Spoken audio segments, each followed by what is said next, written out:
it's iYikKam time again.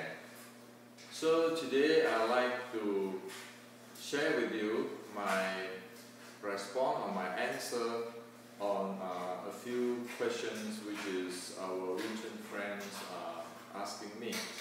Number one is on the different type of Wing Chuns. The question is it good that to study different lineage of Wing Chun? My view on the study of Wing Chun and lineage is in the following. For me, I see Wing Chun, there's only two types of Wing Chun. One is the Wing Chun religion. One is the Wing Chun. Okay? And it is only these two categories. Okay? Now, the Wing Chun religion, it is a religion, meaning that you don't want to ask questions, you just follow a grandmaster's words or a lineage, something like that. So it's like, for example, in Buddhism, there is what we call the Pure Land Buddhism school, okay? Which is you just recite Amitabha Buddha, and you just recite the name, and you don't want to ask any question. You just have faith of it, and then you just practice that way. Okay? So there is a religion type of Wing Chun I'm talking about, where you say, oh yeah, I learned this, say, Grandmaster iYikKam lineage. This is how the iYikKam's way. Okay? So one follow whatever the Sifu taught. This is the iYikKam way of Wing Chun.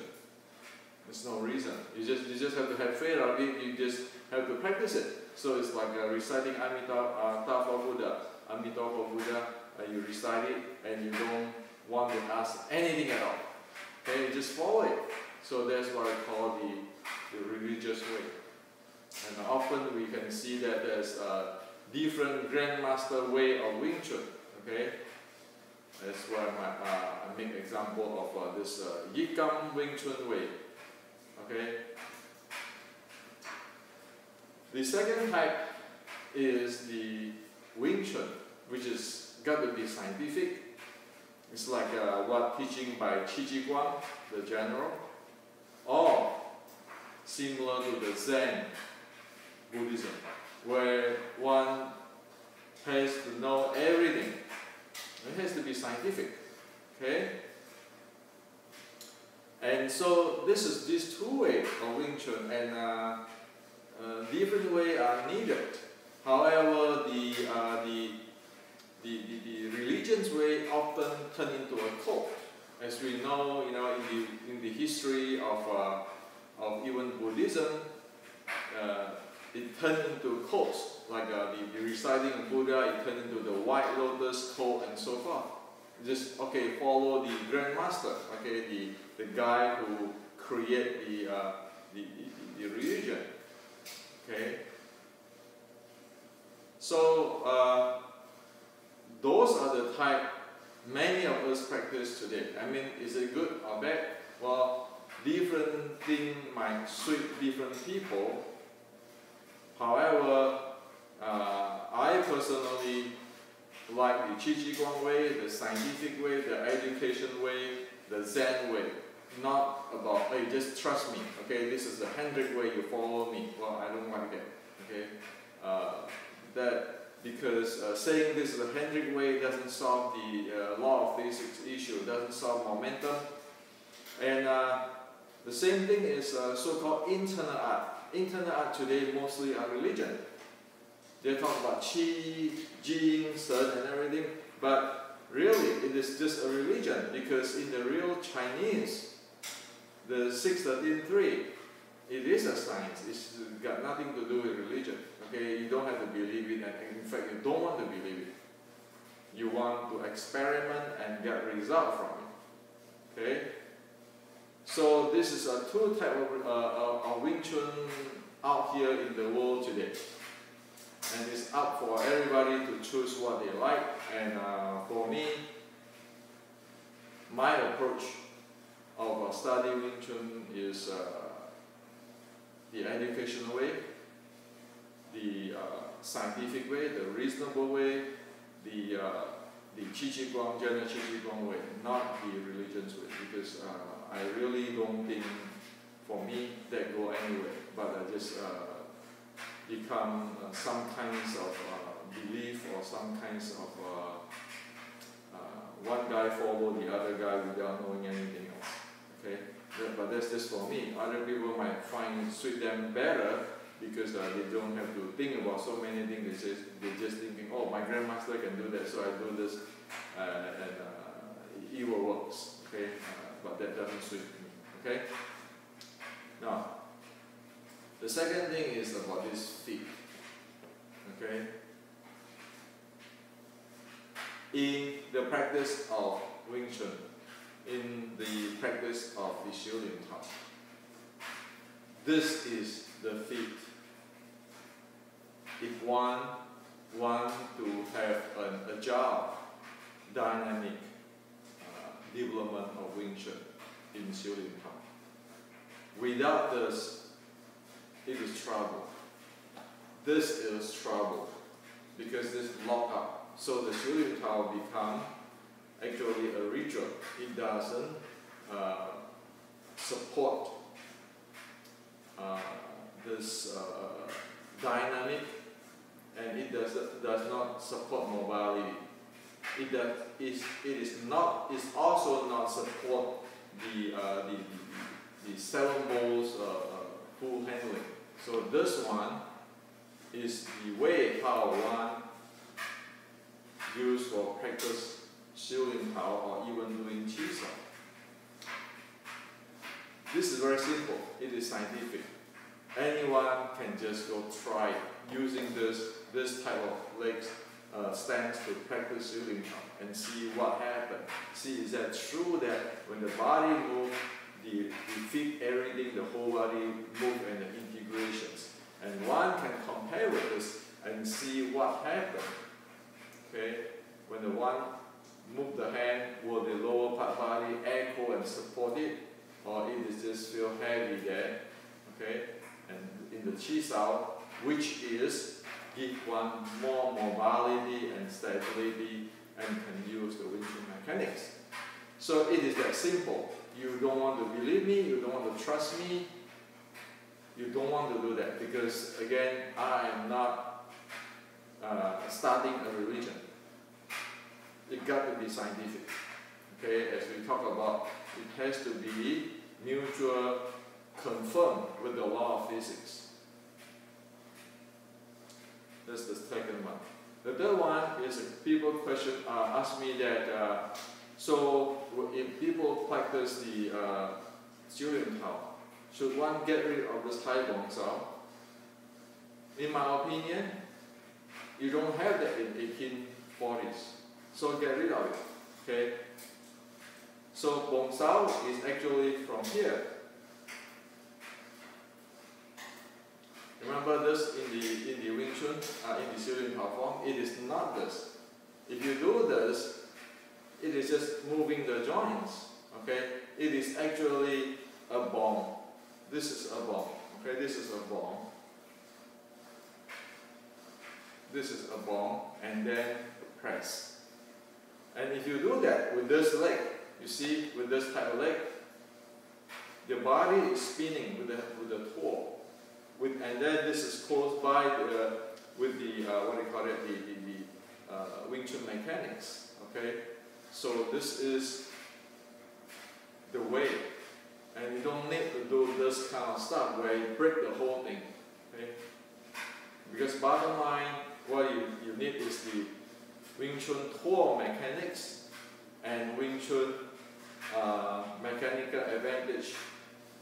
Okay, not this way, but closer to the core type of spin. Okay, so that's my answer for everybody who is now already practice Xiulin Tao, find benefit to use this stance, and want to know how to deal with this high bong sao, get rid of that section because it is not in 1840s and it doesn't make sense in the human body, okay, and it doesn't make sense for the Wing Chun momentum, which is called long coming, short receive, and close in. See, if you do this, it is actually accord with this Wing Chun momentum. But if you want to do that, you push your body out. That means pushing somebody out. As for the using this way, it's meaning that you spin in. When people come, you spin in. It's not like you push them out. You spin in. Okay, you spin in. Okay, so that is about the bong sao. So this is just bong sao. For the above thing, you use kei zhang. You don't want to use bong sao.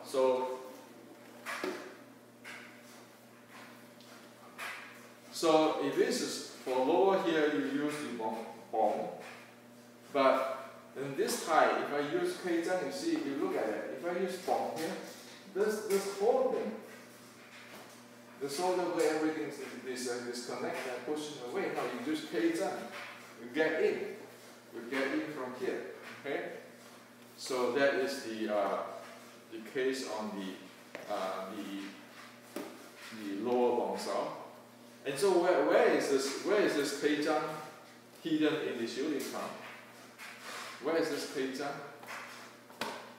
Well, didn't everybody have this? That's kei zhang. That is kei zhang. Okay? So it is there in everybody's iYikKam. Okay, now the last one, the question is about the question I asked everybody to get rid of the wall mount wooden dummy for the practice. Wooden dummy is like a laboratory. As what I showed before, even if I cannot find a partner to do chi sao, I can actually chi with the dummy to practice. Okay, and one must get rid of that damping of the wall mount because it blocks ones. Okay, so let me show you. Okay, with these tools, right? Now, if I have a wall mount here, okay? When I walk in here, I stay only around here. You see me is a kind of distance away. Well, what I need is when I walk in, meaning long coming, short receive, and close in, what I need to do is this. This is how close I want to be. Okay, so this is the dummy. This is how close I want to be. But if this is a wall mount here, then we're always doing this. We never get into this place, which is the Wing Chun short strike distance. Okay? So let's get rid of it. Okay, if we don't get rid of it, we don't train ourselves to get this close. We are really not doing Wing Chun because we cannot do long coming, short receive, okay, and naturally close in. We cannot do that. We just go here, we bang at the wooden dummy arm, and then we stay far away. It's long range, long fist range, okay. So in order to make use of the Wing Chun dummy, one need to get rid of the wall mount. Also, one need to know that this is the Munifa, the plum flower footsteps. Okay, the plum flower footsteps walking here. If you have a wall mount here, usually it's here, I can only walk until here. And thus I miss something here. Okay, so it's a serious issue for the wooden dummy. It becomes a limitation, and if we are not used to this kind of stuff, we cannot enter and we cannot play here, and we end up here in the long fish. Okay, there's one strike for a long fish. We say there's Wing Chun. Why it's not? You have to go here and continuous, not just here. So to show you in the side way, here. Okay, so instead of you just go here, you do all this thing, you actually need to walk in here. This is the center axis, this is the center axis, this is the center axis. Okay, so instead of going down here or hit the center line, no, it needs to go here. Dealing with this because that's where my tail coming in. Okay. So that is for the wooden dummy. So hopefully I share with you my view on your question today. Okay? Thank you.